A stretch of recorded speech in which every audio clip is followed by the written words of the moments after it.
She thought she was living her best life until the night a video of her in the club went viral and landed in her father's WhatsApp group. The night had been wild, a blur of neon lights, trap beats, sweaty bodies, and laughter. Rebecca barely remembered half of it, just that she wore the red dress Jessica had picked up for her, the one that left little to the imagination. She had danced with David, posed for pictures, and even did a shot of something blue that made her head spin. The next morning, her phone buzzed non-stop. She wiped sleep from her eyes and checked it. Girl, you trend, you know. See you, then post you for that gossip blog. Check Gossip Gum fast. Rebecca blinked. Her stomach dropped. She tapped the link. A video loaded. Blurry. Loud club. Flashing lights. But unmistakable. There she was, dancing, smiling, twirling, her red dress shining like fire. In the background, Jessica held a bottle, spraying it like a champagne queen.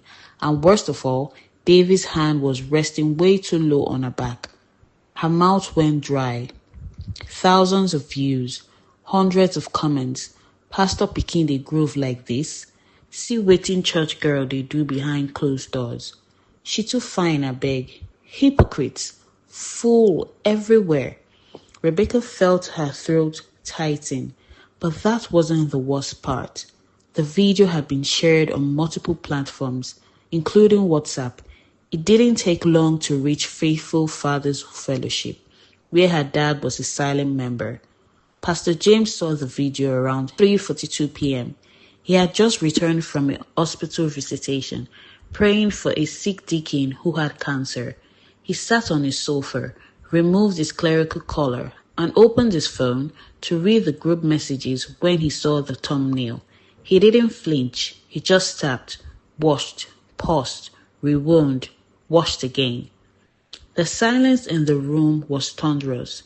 His daughter, his Rebecca, the one who sang Holy Spirit Come Down like angels bathed in her voice, now grinding on a man in the middle of a smoky club.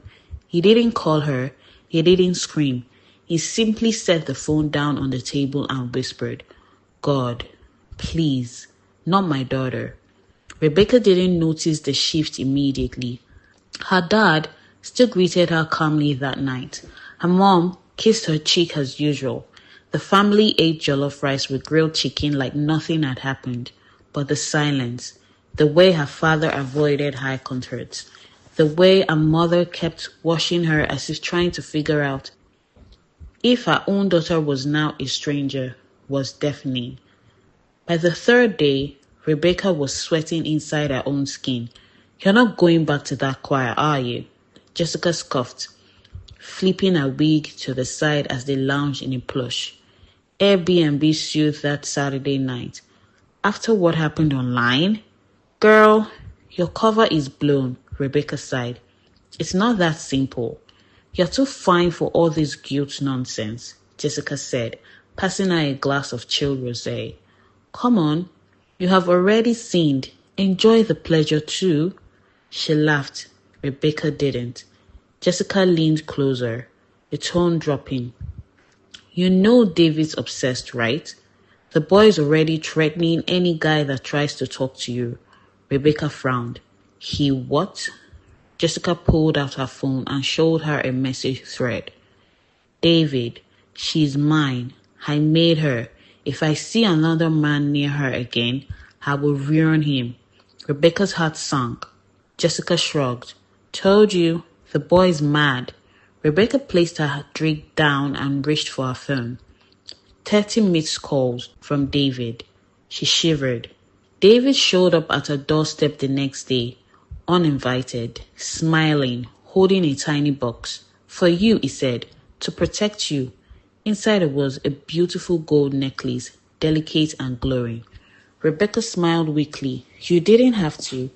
It has a tracker, David whispered, leaning close, so I can always know you are safe. Her smile froze. You trust me, right? Rebecca nodded slowly, heart-throbbing. Pastor James still hadn't confronted her. He wanted her to confess. He prayed day and night, fasted for 3 days, anointed her bedroom while she slept, but nothing came. His wife, Metty, couldn't take it anymore. She's lying, James, she whispered through tears one night. She's living a double life. She's our daughter, he replied. Let's wait. But time was running out. Rebecca's phone pinged at 2 a.m. Unknown. Nice pics at the hotel. Want your daddy to see them? Attached were 3 photos. Her and David in bed. David kissing her neck. Her smiling into the camera. Unknown. Pay me 300K or your secrets go viral. You have 3 days. Rebecca screamed silently, throwing her phone across the bed. Who took those pictures? How? When? She was trapped. Couldn't tell Jessica. Couldn't tell David. Couldn't tell her parents. She curled into herself and cried. That night, while Rebecca slept, her mother crept into her room. Metty had had enough. She took her phone. It wasn't locked. Inside, texts from Jessica, photos from parties, messages from David, the blackmail threat. She gasped, dropped the phone, tears streaming down her cheeks. She walked to the living room. Pastor James was praying. She handed him the phone, said nothing. He read. He stared. He closed his eyes. Tomorrow. Rebecca tiptoed in at 2:30 a.m., red heels in her hand, wig in her purse. She opened the door quietly, trying not to wake anyone. She turned the corner, froze. The living room lights were on. Her father sat in his usual chair, Bible on his lap, phone in hand. Her mother stood beside him, arms folded, eyes red from crying. Behind them, the TV screen glowed, paused on an image, her in the club, red dress, David behind her. She stood still, her lips quivering. Is this who you have become? Pastor James asked, voice calm but hollow. She opened her mouth, nothing came. Tears rushed down. A phone buzzed in her purse. She ignored it. Buzz, buzz. She pulled it out. Unknown. You're running out of time, Rebecca. Rebecca stood frozen in the living room, her parents staring at her. The viral video paused behind them, her father's voice still echoing in her head. Is this who you have become? And then a phone buzzed again. Unknown. You are running out of time. The silence after Pastor James' question was longer than a funeral prayer. Rebecca couldn't speak. Her tears did the talking. Her mother finally stepped forward. Who is blackmailing you? She asked softly. Rebecca's eyes widened. You saw? Pastor James nodded. We know everything, Rebecca. She sank to her knees. I didn't mean for any of this to happen. The room was quiet again, except for her sobs. Her mother wanted to go to the police. Her father disagreed. Expose her shame to the world? Pastor James said, let's fix this inside our home. But things weren't that simple. Rebecca was terrified. The blackmailer knew everything, and they wanted money she didn't have. David wasn't an option. Jessica would just twist it to her advantage. She was trapped. The next few days were a nightmare. Her parents barely spoke to her. Church members began whispering. Someone had leaked more photos anonymously. Rebecca stayed inside, didn't sing, didn't go out, until one night, Jessica showed up banging at her door. Why are you ghosting me? She snapped. And why is your father calling me a devil in disguise? Rebecca glared. Did you leak the photos? Jessica laughed. I'm a lot of things, babe, but I'm not stupid. But her eyes said something else. David found out she had stopped going to gigs. He showed up at her house at midnight, drunk, aggressive, and loud. Pastor James opened the door and stood tall. David raised his voice. Where is she? Tell her I love her. I own her. Rebecca peeked from her window, shivering. Her father simply said, leave now before I call the police. David spat on the ground. I made her what she is. You can't save her now. Then he stumbled into the night. Rebecca received another message. Unknown. Your daddy's sermons are cute. Let's see if the church still listens when I drop the hotel video. You have 24 hours. Attached, a 6-second silent clip of her and David in the act. Her heart almost stopped. She threw up in the sink. Pastor James summoned her quietly. They sat in the study. Just the two of them. I have made mistakes, he said. I judged you before helping you. But it's not too late. He handed her an envelope. 200,000 naira. I will raise the rest. Pay whoever this is. And then we're going to war. On our knees and in real life. Rebecca broke down. It was the first time she saw her father as more than just a pastor. Rebecca arranged the payment through a crypto wallet as instructed, but hours later, she received a final message. Unknown. Payment received. But I lied. See you soon, church girl. She stared at her phone. That's when the first fake Twitter account tagged her church's handle. A blurry screenshot, the beginning of a storm. Jessica called her panicked. Girl, someone's setting you up, and it's big. Rebecca stared at the screen. Suddenly, she knew this wasn't just blackmail. It was set up. But by who? David? Jessica? Someone in the church? Her life wasn't just falling apart. It was being dismantled on purpose. Rebecca thought paying the blackmailer would end it. Instead, they doubled down, and now a storm was coming. One she might not survive. It started with a church blog, an anonymous article titled, The Pastor's Daughter and Her Secret Life's Shocking Revelations. Photos, chat screenshots, the grainy hotel video. Blurred but recognizable. It spread like wildfire. Rebecca opened her phone and saw her own face on Twitter, Instagram, even TikTok. The comments were brutal. Precious daughter turned OnlyFans girl. God gave her beauty. She gave it to Satan. Now we know why Pastor James never preached about parenting. Pastor James was summoned for an emergency church council meeting. Old men in dusty suits. Old women with lips folded tight. He stood his ground.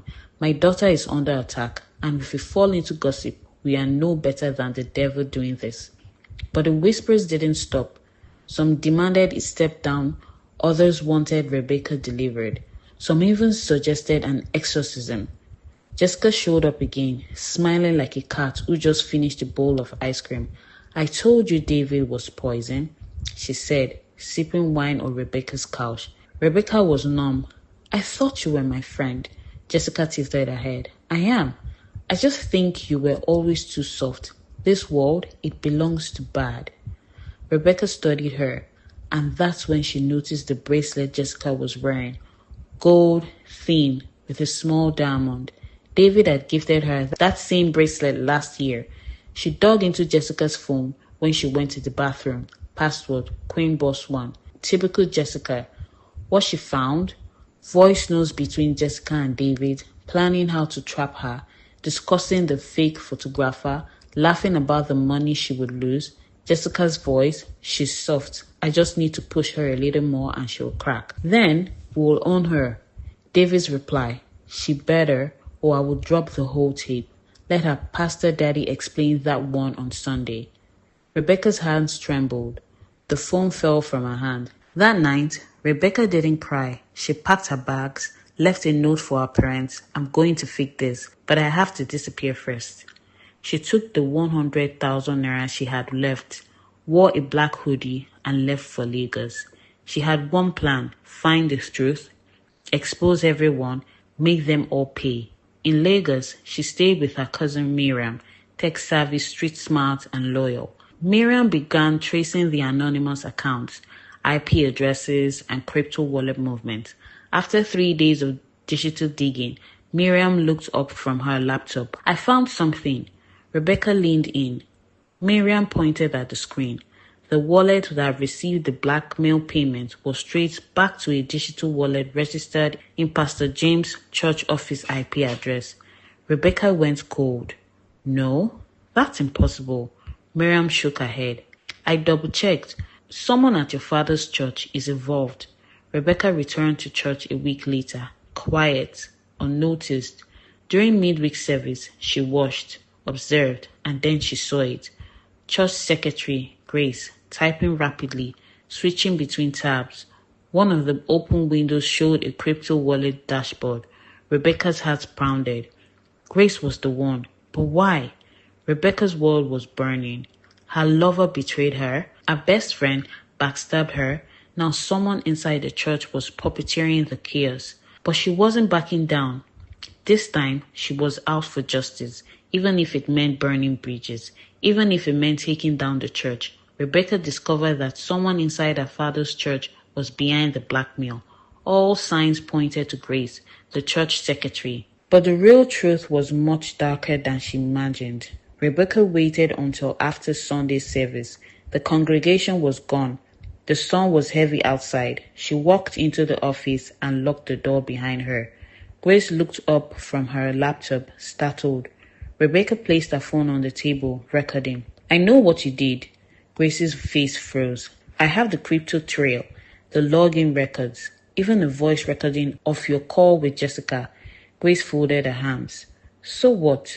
You think everyone would believe a spoiled church girl like you after everything that's out there?" Rebecca stepped closer.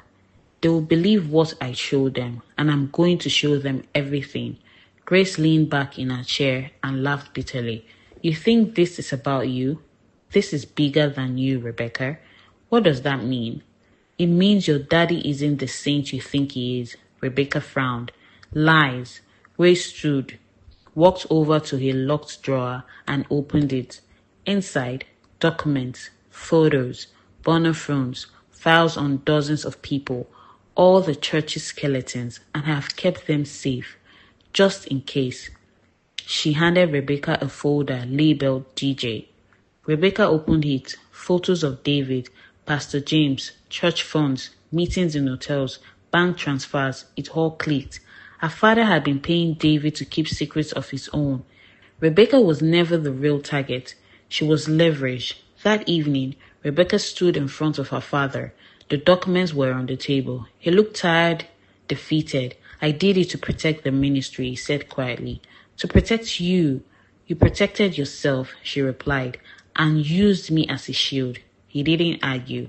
She walked to the door. "I'll be leaving tomorrow, but not before I go live with everything." That night, she went live on Facebook, Instagram, and TikTok at once. "My name is Rebecca James. You have heard lies. Let me show you the truth." She showed the photos, the crypto evidence, the voice recordings. She told everything. David, Jessica, Grace, her father. The internet exploded. Some shared her bravery, some dragged her further. But one thing was clear. She wasn't hiding anymore. David fled. Rumor had it he was in Ghana. Jessica deleted her social media and disappeared. Grace was arrested after several victims came forward with blackmail claims. Pastor James stepped down from the pulpit. The church was silent for weeks. 1 year later, Rebecca sat in a small apartment in Abuja. She now ran a non-profit called A Truth Nigeria, helping young women escape abuse, blackmail, and manipulation. She wasn't rich, she wasn't famous, but she was free. A scar remained, but it was a reminder, not of shame, but of survival. One message stood out in her inbox that day. "Thank you for telling your story. I almost took my life last year. You saved me." Rebecca smiled. She closed her laptop, walked to the window, and watched the sun rise. The storm had passed, and she had survived. Rebecca's story isn't just a tale. It's a mirror. It shows how one wrong move, one night, one influence can spiral into a trap that feels impossible to escape. It shows how silence can scream louder than words, and how secrets kept in the dark eventually rot everything around them. But most importantly, it teaches us that truth always finds a way out, that healing is messy, that breaking free is painful, but freedom is always worth it. Rebecca chose to speak up, to take back her story, to walk away from shame and walk into purpose. Now, a few questions for you. Have you ever felt trapped in a life you didn't choose? Are there secrets you are holding that are slowly breaking you? What would happen if you told the truth? Let this be your sign to break free, to forgive yourself, to start all over. Because no matter how far you've fallen, you are not too far gone. If this story moved you, inspired you, or made you think twice about the chaos you make, like this video, share it with someone who needs it, and most importantly, Don't forget to subscribe for more powerful stories like this. See you in the next one. Bye for now.